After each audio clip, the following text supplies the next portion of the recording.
เมนูมื้อนี้ผัดเผ็ดกบมาแต่เมืองเฟืองมีไข่บ่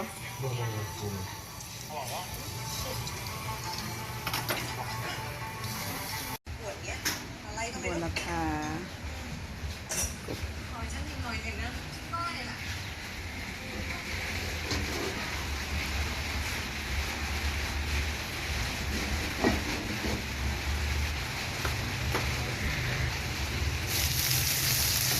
ขั้นตอนในการเห็ดผัดเผ็ดกบเจียวกระเทียมมะเขือหัวไชไคร้ผักหอมบัวแดงเจียวให้มันหอมก่อน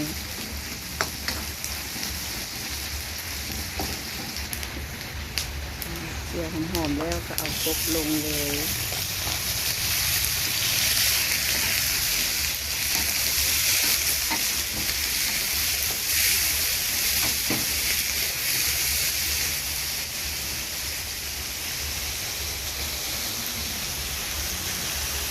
ทำด้วยน้ำปลา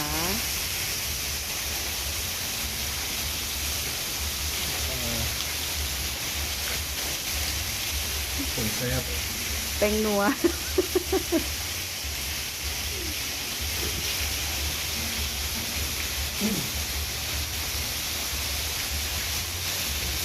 สดเมื่อกี้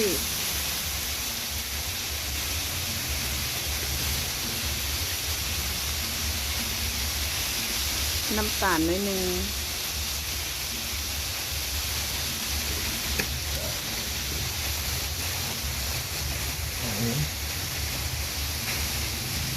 สดหอยหอมแล้วแบบนี้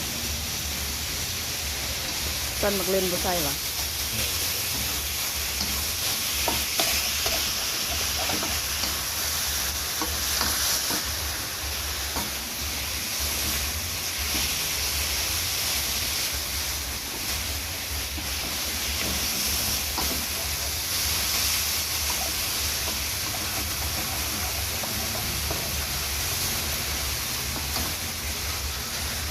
น้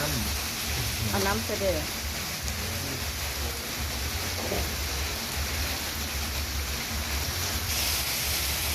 ผัดไปแล้วก็เอาน้ำใส่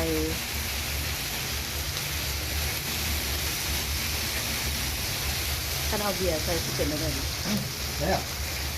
เดี๋ยวใส่แซ่บเลย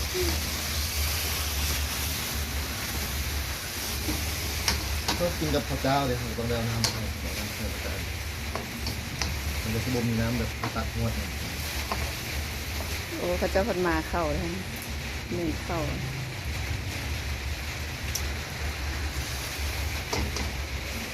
อบไว้ดนบ่จนกว่ามันจะสุกเป็นเวลาแซ่บเป็นกระแซ่บอยู่อย่าเบิ่งที่ภายนอกบ่หน้าตาจะอาจจะบ่ดีหน้าตาอาจจะดูแย่แต่ลุยลีลาเด็ด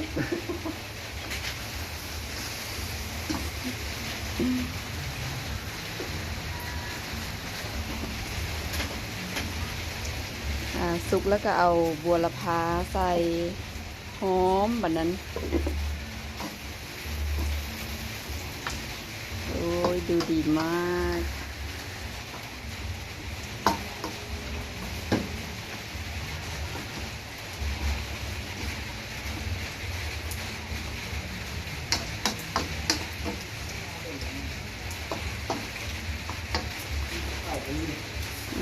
ตัวนี้กันเดิม